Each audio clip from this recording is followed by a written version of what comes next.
હવે આ વિડીયો એકદમ રો રહેશે. મારે જોવું છે મને કેટલું બોલતા આવડે છે અને લોંગ વિડીયોમાં હું કઈ રીતે બોલી શકીશ, કેમ કે મારો શરૂઆતનો અનુભવ છે લોંગ વિડીયો બનાવવાના. ઘણા ટાઈમથી હું ટોપિક વિચારતો હતો, કયા ટોપિક વિશે બોલું. કમ્યુનિકેશન વિચારતો હતો, ડિપ્રેશન, એન્ઝાઇટી, ઓવરથિંકિંગ, ઘણા બધા ટોપિક મારા મગજમાં ઘૂમે રાખતા તો હું રિસર્ચ કરતો હતો. વળી એમ થયું કે આ લોંગ વિડીયોમાં નહીં હું બોલી શકી સરખું. પછી એકેય ટોપિક એવા લાગ્યા જ નહીં કે હું લોંગ વિડીયોમાં બોલી શકું. પછી મેં વિચાર્યું હવે જય દ્વારકાધીશનું નામ લઈને ગમે તે એક ટોપિક હું પકડી જ લઉં. મેં ટોપિક પકડ્યો છે ભાઈ ઓવર થિંકિંગ. ઓવર થિંકિંગ વિશે રિસર્ચ કરતો હોઉં છું, લખતો હોઉં છું. એ લખવા ઉપરથી જ હું તમને બોલવા માંડીશ. ભાઈ રિસર્ચ કરતો તો આ આખો વિડીયો પહેલાં સમજી લો, એ કંઈ કટકૂટ હશે નહીં બહુ વધારે. આખા વિડીયોમાં કદાચ 1 થી 2 કટ હોય તો હોય, નકર નાય હોય. એમને રોય રો વિડીયો આખું બોલીશથી છેક સુધી બોલી જઈશ. બરાબર છે. 3 પાર્ટમાં ડિવાઈડ કરીશ આ વિડીયો. પહેલા ઓવર થિંકિંગ વિશે આપણે શું ખબર છે, મને શું ખબર છે એ હું મેં લખી નાખ્યું હતું. બરાબર છે.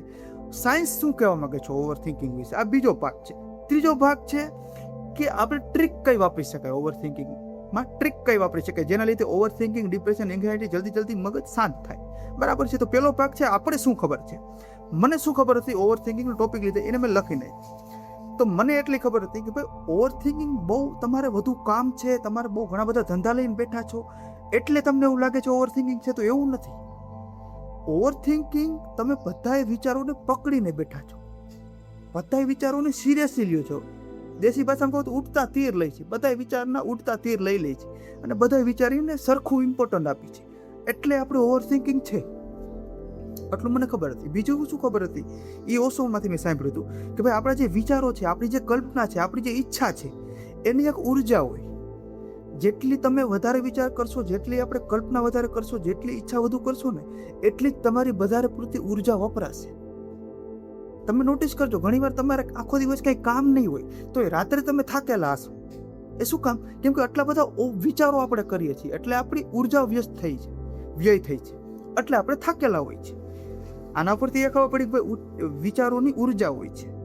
તો આના પરથી આપણે એક ટેકનિક વાપરી શકીએ છીએ કે ભાઈ વધારે વિચાર કરવા કરતાં ચાલુ કરી દેવું સારું. કેમ કે ચાલુ કરી દેશો તો એટલે આપણે વિચારશું ને એટલી આપણી ઉર્જા વ્યય થશે નહીં અને ગાડીનો કોન્ફિડન્સ આવશે. એ અલગ મુદ્દો છે, પછીના બીજા પાર્ટમાં આપણે કરશું. ત્રીજું શું છે મેં લખ્યું છે કે ભાઈ મનનું કામ શું છે ખબર? આપણા મનનું કામ એ ઈચ્છા કરવી, એને ભોગવવી કે પછી પાછી નવી ઈચ્છા કરવી, વળી એને ભોગવવી, વળી નવી ઈચ્છા કરવી. આ ચક્રવ્ય છે, આ માયા છે. આને તમે અહંકાર કહી શકો, માયા કહી શકો, એવું બધું દુનિયાદારી કહી શકો કે ભાઈ ઈચ્છા કરે છે મન, ભોગવે છે, ઈચ્છા કરે છે, ભોગવે છે. આપણું મન છે, આપણું મન આમાં રાખવા માંગે છે, પણ હકીકતમાં આપણે આપણું મન નથી, આપણે આપણા વિચાર નથી. આપણી જે ઈચ્છા છે એ ખરેખર આપણો અહંકાર છે, હે ને? આપણે જેના પર વિશ્વાસ કરીએ છીએ એ એક અંદાજમાં અહંકાર છે. થોડુંક ડીપમાં હોય એ સાઈડમાં રાખો. બરાબર છે. બીજું મેં લખ્યું છે કે ઓવર થિંકિંગ છે ને એક આપણી એક ઇમોશનલ પેટર્ન છે. ઓવર થિંકિંગ છે આપણી હોર્મોનલ પેટર્ન છે. તમે નોટિસ કરજો કે ઘણીવાર તમને બપોરે રોજે જો સુવાનું ટેવ હોય ને તો રોજે તમે સૂશો જ, સૂયા વિના મજા નહીં આવે. તો એ શું થશે ભાઈ શરીરમાં સંદેશો મોકલાતા હોય છે કે ભાઈ બપોર થઈ ગઈ છે, આના અંદર હોર્મોન રિલીઝ કરો અને સુવડાવો. કોર્ટિસોલ જરાક સાઈડમાં રાખો અને સ્લીપિંગ હોર્મોન છે સુવડાવો. બરાબર છે. કે તમે નોટિસ કરજો જ્યારે તમને ખરાબ વિચાર આવતા હોય ને રોજે એક જ ટાઈમે, તો પછી તમારી પેટર્ન થઈ જશે. તમને એ જ ટાઈમે રોજે ખરાબ વિચાર આવશે. તો ઓવર થિંકિંગ, ડિપ્રેશન, એન્ઝાઇટી એ બધી એક પેટર્ન છે. કોની? હોર્મોનની, વિચારોની. બરાબર છે. આટલું મને ખબર હતી, લખી રાખ્યું. હવે આપણે બીજા પાર્ટમાં જઈએ કે ભાઈ સાયન્સ શું કહેવા માંગે છે.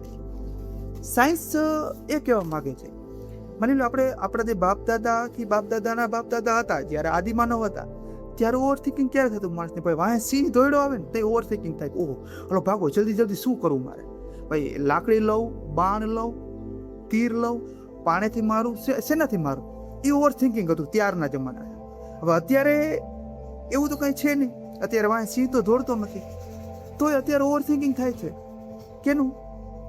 કે આપણે ભાઈ આખો દિવસ રીલ્સ જોઈએ, આપણે આખો દિવસ ફોન જોઈએ છે, તો મગજને સંદેશો જાય છે કે ભાઈ આ તો હાઈપઅપ થઈ ગયું છે, આનું મગજ હાઈપઅપ થઈ ગયું છે. ઓચિંતાના કોર્ટિસોલ રિલીઝ કરવા પડે છે, ક્યારેક ડોપામિન રિલીઝ કરવા પડે છે, ક્યારેક એડ્રેનાલિન રિલીઝ કરવા પડે છે. એટલે શરીર કેમાં વહી જાય? ફાઇટ એન્ડ ફ્લાઇટ મોડમાં. ફાઇટ મોડમાં વહી જાય શરીર, અને ફાઇટ મોડમાં વહી જાય એટલે તમે ઓવર થિંકિંગ ચાલુ થઈ જાય. બરાબર. એ ત્યારે આદિમાનવના ટાઈમમાં ફાઇટ મોડમાં વહી જતું ત્યારે ઓવર થિંકિંગ સારું હતું. પણ અત્યારે કારણ વિના જ્યારે આપણી પાછળ સિંહ નથી પડ્યો અને ફાઇટ મોડમાં વહી જાય છે તો ઓવર થિંકિંગ ખરાબ છે. પણ હવે મગજને મનાવવું કઈ રીતે? બરાબર, મગજને ગમે રીતે કાંઈક તો કરવું પડશે ને કે જેના લીધે આ ફાઇટ મોડનું જે મગજમાં સંદેશો ગયેલ છે એ ઘટે. બરાબર, તો સાયન્સ એ કહેવા માંગે છે કે જ્યારે પણ તમારું ઓવર થિંકિંગ થાય છે ત્યારે તમારી અંદર કોર્ટિસોલ, એડ્રિનાલિન, નોરેડ્રિનાલિન ને ક્યાંક અંશે કોક કેસમાં સેરોટોનિન રિલીઝ થાય છે. આ બધા કેવા હોર્મોન છે? ફ્લાઇટ એન્ડ ફાઇટ મોડમાં, ઝડપથી આમ કરી નાખું, મારી નાખું, ફોડી નાખું, એવા હોર્મોન છે.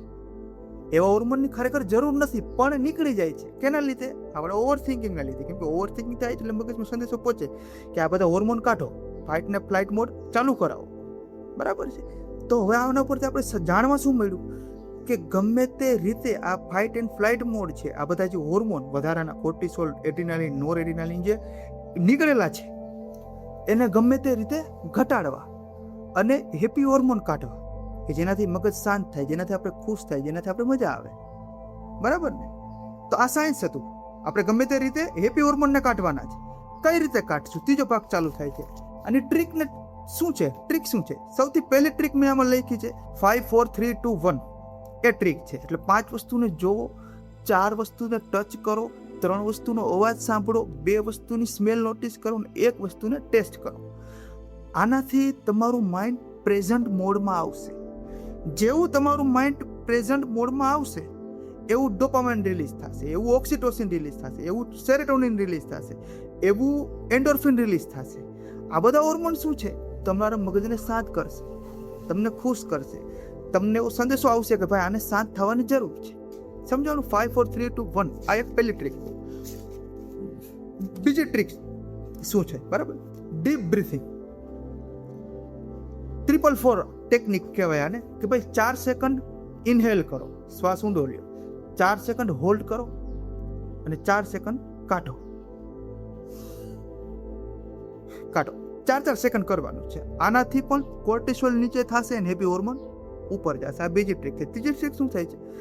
લખો, રાઇટ એન્ડ ડમ્પ. આ ટ્રીકનું નામ છે ત્રીજી ટ્રીક. કે એમાં તમારા જે વિચારો છે એને લખી નાખો. જે વિચાર આવે છે લખી નાખો. લખી કાગળી વાળીને ડસ્ટબિનમાં નાખી દો. આ લખવાથી તમારા મગજમાં શું થશે ખબર? કે ભાઈ આ પ્રોબ્લેમને જે તમે લખો છો ને તો મગજને એવું થશે કે પ્રોબ્લેમ ક્યાંક સ્ટોર થઈ ગઈ છે, પ્રોબ્લેમ ક્યાંક સ્ટોર થાય છે. એટલે લખો અને પેજને નાખી દો. આ ત્રીજી ટ્રીક. ચોથી ટ્રીક શું છે? કે 10 મિનિટ રૂલ. કે ભાઈ એવું વિચારો કે 10 મિનિટ પછી આ ઓવર થિંકિંગ વિશે હું વિચારી, 10 મિનિટ પછી આ વિચાર વિશે હું વિચારી, અત્યારે રહેવા દઉં છું, 10 મિનિટ પછી હું વિચારીશ. આ ચોથી ટ્રીક છે.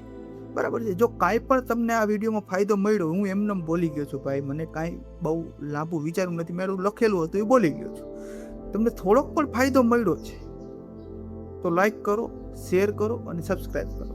જય દ્વારકાધીશ.